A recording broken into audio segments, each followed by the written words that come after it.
Mil nações moldaram minha cara, minha voz uso pra dizer o que se cala. O meu país é meu lugar de fala.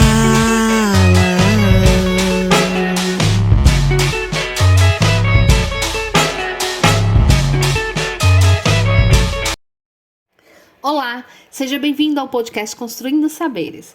Hoje nós vamos falar um pouquinho sobre os percursos da educação antirracista no Brasil. Bem, a luta pela educação antirracista tem raízes profundas e remonta a diferentes períodos históricos no Brasil. Desde a abolição da escravidão, o racismo tem gerado desigualdades econômicas e sociais, afetando principalmente a população negra que constitui a maioria do país. Essas desigualdades se manifestam em áreas como saúde, mercado de trabalho, segurança e principalmente na educação. Os múltiplos processos de exclusão geradores de desigualdades sociais e econômicas são denunciados por negros há décadas, por meio de diversas organizações, dentre as quais nós gostaríamos de destacar as associações de imprensa negra, surgiu no início do século passado, a Frente Negra Brasileira, de 1930, o Teatro Experimental do Negro, projeto idealizado por Abdias Nascimento, em 1940, com a proposta de valorização social do negro e da cultura afro-brasileira por meio da educação e da arte, e o Movimento Negro Unificado, criado em 1970. Então, assim, a demarcação das terras indígenas, a lei de cotas, o ensino de história e cultura afro-brasileiro nas escolas, o Dia Nacional da Consciência Negra, nada disso foi dado de mãos beijadas pela tradicional elite política brasileira.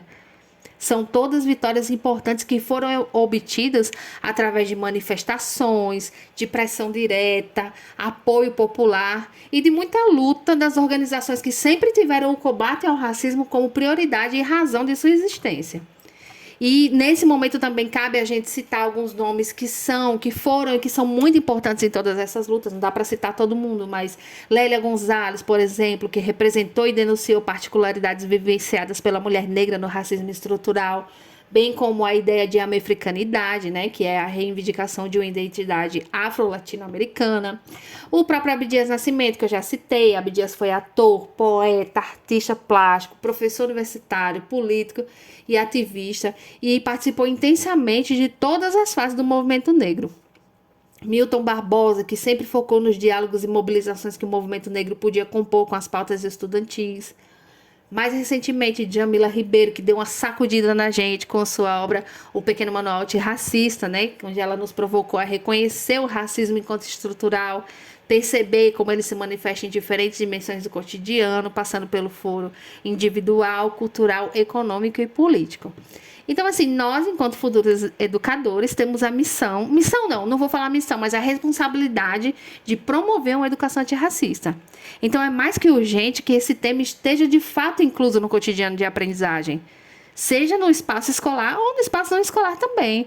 Então, a gente precisa adotar um posicionamento que repudie a discriminação racial e que, ao mesmo tempo, valorize a diversidade étnica, cultural, racial presente na nossa escola, promovendo a igualdade, encorajando a participação de todos os nossos alunos.